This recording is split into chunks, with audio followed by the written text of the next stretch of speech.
Baik, selamat datang kembali di channel AutoByteX. Masih bersama saya Agus Zulpani. Kali ini saya ingin sharing tentang siklus dalam membangun sebuah aplikasi, atau bahasa kerennya adalah Software Development Life Cycle.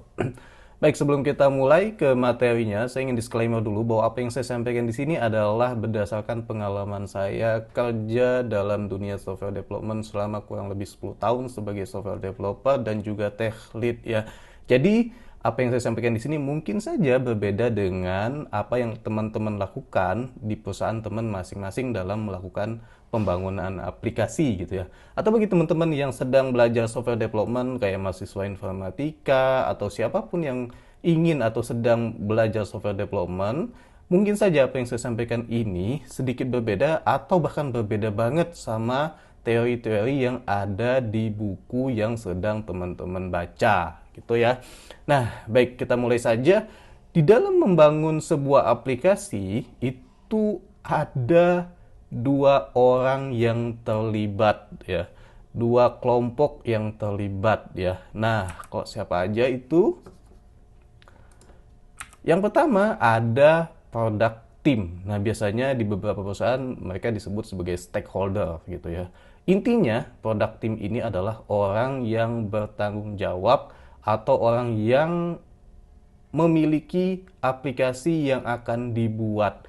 Jadi tugas mereka dan tanggung jawab mereka itu adalah membuat keputusan apakah project ini akan dibuat, apakah aplikasi ini akan dilanjutkan untuk dibangun, dan juga apa aja fitur-fitur yang ada di dalam aplikasi itu, prioritas fitur mana yang harus dideliver duluan kepada user, dan fitur mana yang bisa dideliver belakangan, seperti itu. Jadi mereka lah orang-orang yang menentukan apa yang harus dikerjakan oleh, nah, kelompok kedua, yaitu oleh software engineer team ya.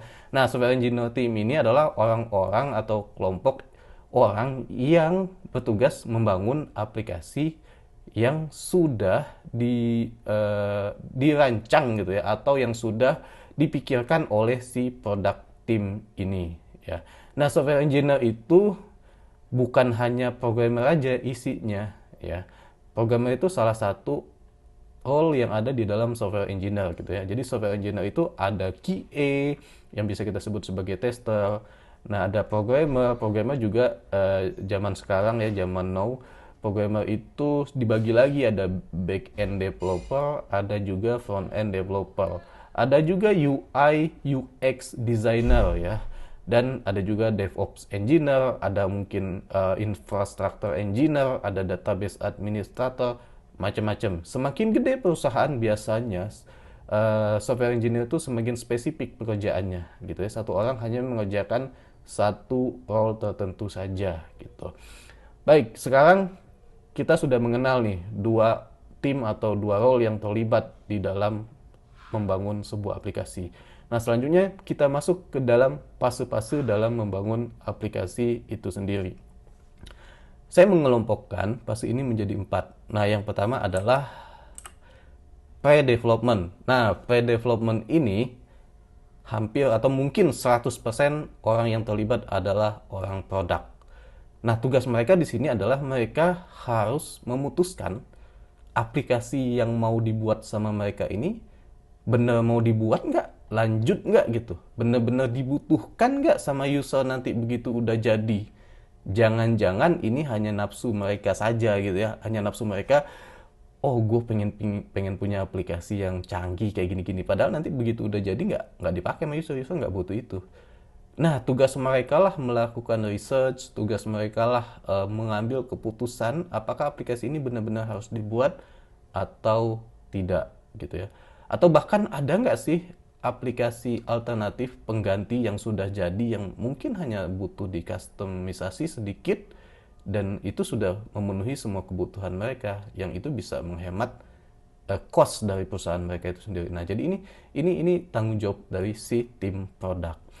Nah, kalaupun produknya diambil keputusan harus dibuat aplikasinya, selanjutnya mereka harus menentukan fitur apa saja yang ada di dalam aplikasi yang akan dibuat ini gitu ya. Nah, dari fitur-fitur ini kan pasti banyak ya. Mereka juga harus memprioritaskan mana fitur yang wajib ada, mana fitur yang bisa belakangan di deliver gitu, yang nggak wajib ada gitu ya. Nah, goal ataupun hasil dari fase ini itu ada yang namanya business requirement. Nah, business requirement ini dituangkan dalam bentuk misalnya flowchart, user story, ataupun diagram-diagram lainnya. Intinya, business requirement ini adalah isi kepala dari si product owner tadi tentang aplikasi yang akan dibuat.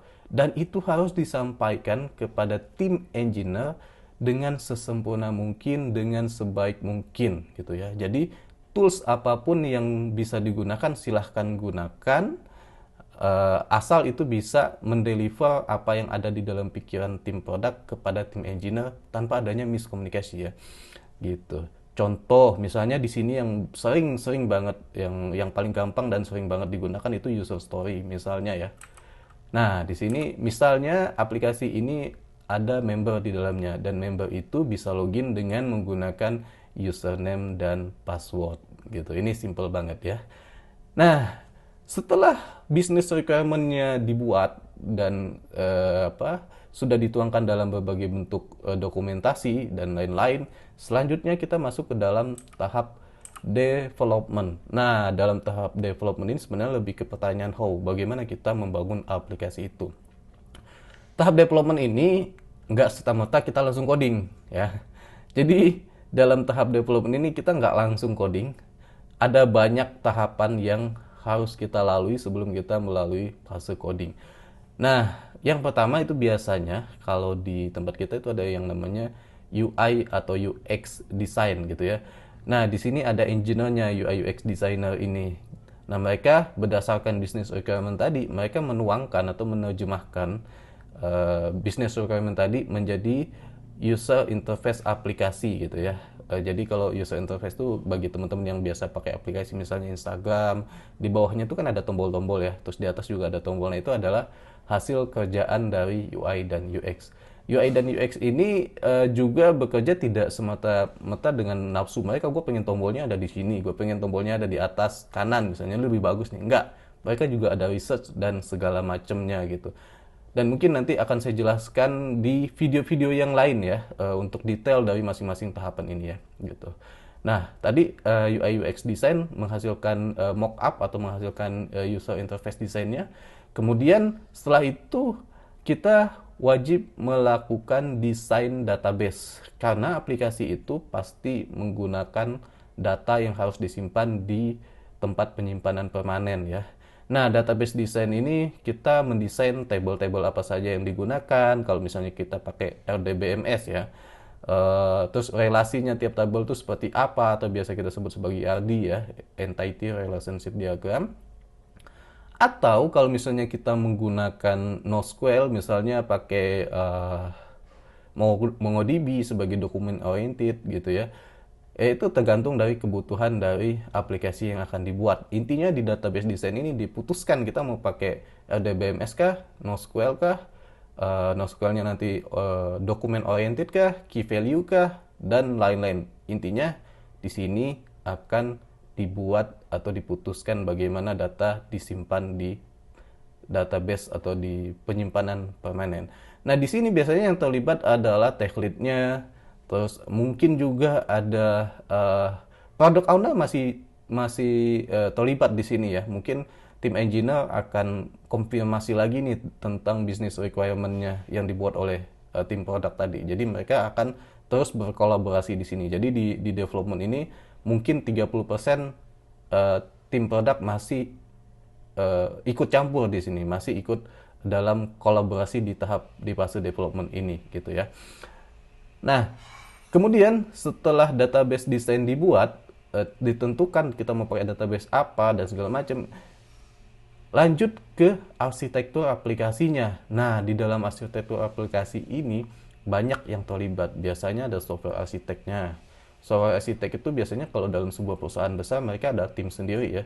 Mereka bikin kayak semacam peraturan-peraturan bahwa setiap kali kita pengen bikin aplikasi itu harus menggunakan teknologi A, B, C, D, E dan seterusnya gitu ya. Dan juga di sini pasti yang terlibat adalah yang terlibat di sini juga pasti adalah tech lead-nya gitu ya, dalam membangun aplikasi, dalam menentukan arsitektur dari si aplikasi ini gitu. Nah, hasil dari arsitektur ini nanti akan eh, tergambarkan aplikasi kita itu mau seperti apa arsitekturnya gitu ya, mau seperti apa, mau pakai microservice kah, mau pakai event driven kah, atau mau pakai saga pattern misalnya, dan lain-lain. Intinya di sini juga oh ya, di sini juga akan ditentukan nanti di server itu akan seperti apa. Mau pakai eh, instannya mau berapa banyak misalnya gitu ya, kontainernya mau berapa banyak, dan macam-macam. Intinya arsitektur aplikasi akan ditentukan di sini, dan mungkin detailnya akan saya bahas di video yang lain ya, biar kita lebih fokus di fase-fase saja di video ini. Nah, selanjutnya kita mendesain yang namanya API specification. Ini lebih low lagi, levelnya lebih low, lebih bawah, karena ini udah mulai mendekati coding ya. Nah, di API specification ini biasanya kita menentukan ya, kita ini nanti komunikasi antara FE ke BE itu mau menggunakan metode apa? Mau menggunakan RESTful kah? Mau menggunakan RPC kah? Gitu ya. Dan juga komunikasi kalau misalnya sistem kita berkomunikasi dengan sistem lain. Misalnya nih kalau kita di banking itu biasanya aplikasi yang kita buat ada kalanya berkomunikasi dengan core banking, aplikasi core banking kita gitu. Nah, bagaimana aplikasi channel, aplikasi yang kita buat ini bisa berkomunikasi dengan core banking? Apakah menggunakan RESTful, apakah menggunakan message driven gitu kayak misalnya Kafka dan lain-lain gitu ya. Nah, intinya di API specification ini kita menentukan bagaimana komunikasi antar sistemnya. Nah, yang jadi hasilnya adalah request-nya seperti apa gitu ya. Request dari API-nya seperti apa, responsnya seperti apa, dan cara menghandle kalau misalnya ada error atau timeout dan segala macam itu seperti apa. Nah, itu ada di API specification. Yang terlibat di sini biasanya tech lead-nya dengan para developer ya.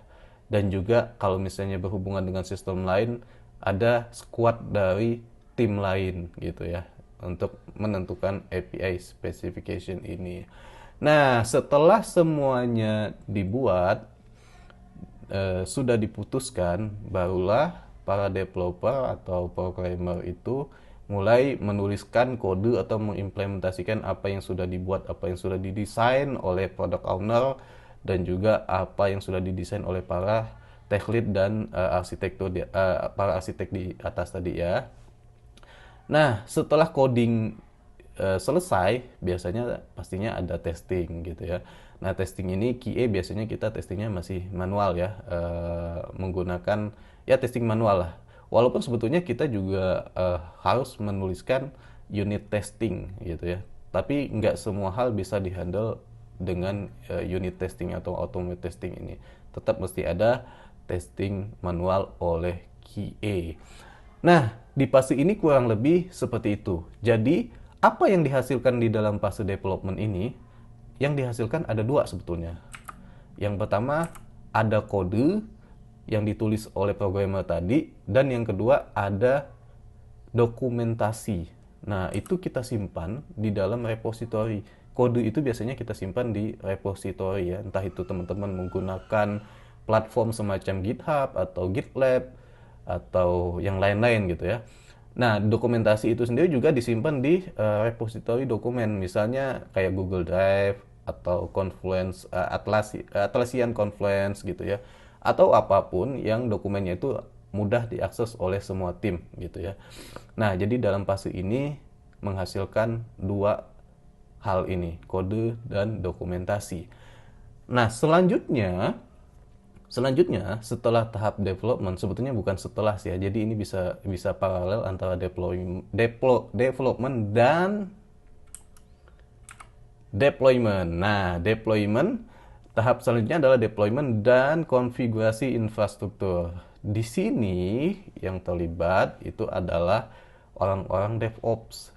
development operasional. Nah, DevOps ini itu bertugas mendeliver, ya. Jadi mereka mengambil kode yang ada di repository tadi, mengcompile-nya, kemudian melakukan packaging terhadap kode itu, dan jadilah artifak.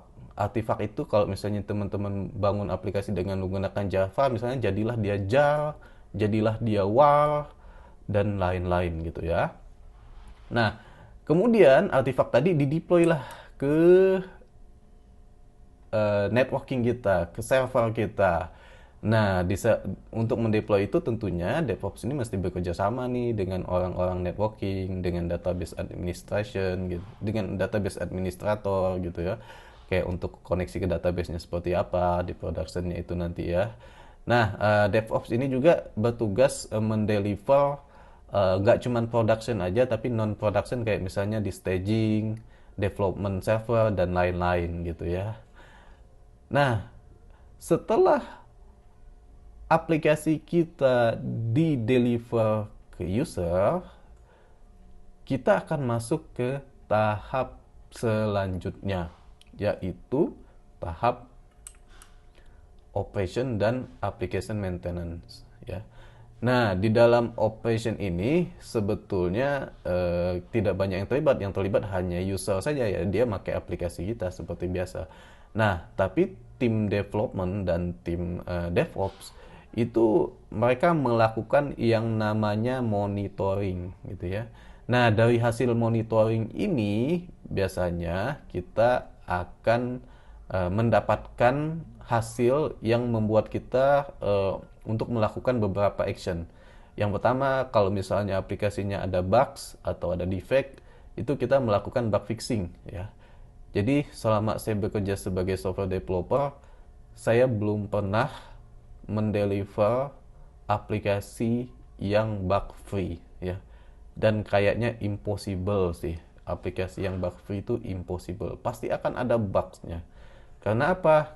Karena ketika QA melakukan testing di development environment itu ada saja case-case yang tidak tercover oleh mereka yang terjadi pada saat di production gitu ya. Jadi saya bisa mengatakan aplikasi yang di deliver itu nggak mungkin bug free, pasti kan selalu ada bugs.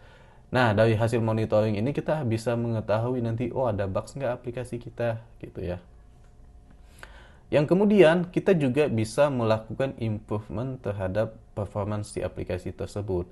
Nah, dengan menggunakan monitoring tools, kayak misalnya Kibana, ILK ya, kalau di kita itu Elastic, Logstash, dan Kibana, itu kita bisa ngelihat di aplikasi performance monitoring itu kita bisa ngelihat API yang kita buat itu latensinya berapa lama sih gitu ya. Misalnya nih ada API untuk melakukan login. Nah, login ini misalnya membutuhkan waktu rata-rata 5 detik. Ini kan bad ya, nggak bagus. Masa hanya login aja bisa 5 detik gitu. Nah, kita bisa mengetahui latensi itu dengan menggunakan tools performance monitoring dan kita bisa melakukan improvement ke depannya. Setelah kita analisa mungkin ternyata di database-nya belum ada indexing misalnya, atau ternyata lama banget nih di algoritma yang bagian ini misalnya. Nah, itu akan kita improvement dan akan di deliver di versi selanjutnya, biasanya seperti itu. Atau bisa juga ada security improvement, kayak misalnya nanti begitu aplikasi itu sudah berjalan di production atau bahkan ketika di development environment juga sudah ada tim security yang melakukan penetration test ya, pen test biasanya disingkat. Nah, kalau misalnya ada ditemukan celah-celah keamanan, nah itu kita bisa atau kita harus langsung melakukan improvement terhadap security yang diimplementasikan gitu. Nah, kurang lebih ada 4 fase ini dalam membangun aplikasi berdasarkan pengalaman saya. Sekali lagi ini berdasarkan pengalaman saya gitu ya. Nah, mungkin bagi teman-teman yang yang pernah mendengar istilah agile atau waterfall, fase-fase ini sebetulnya tidak terikat dengan prinsip-prinsip tadi gitu ya. Nah, kalau fase-fase ini diterapkan dalam menggunakan prinsip waterfall itu ada beberapa kelemahan gitu ya. Nah, sejauh ini pengalaman saya, kita selalu menggunakan prinsip agile. Kenapa? Karena prinsip agile itu sangat mudah sekali mengakomodir perubahan di tengah-tengah masa development gitu ya. Contoh kayak tadi kan kita ada user story, member itu bisa login dengan username dan password ya.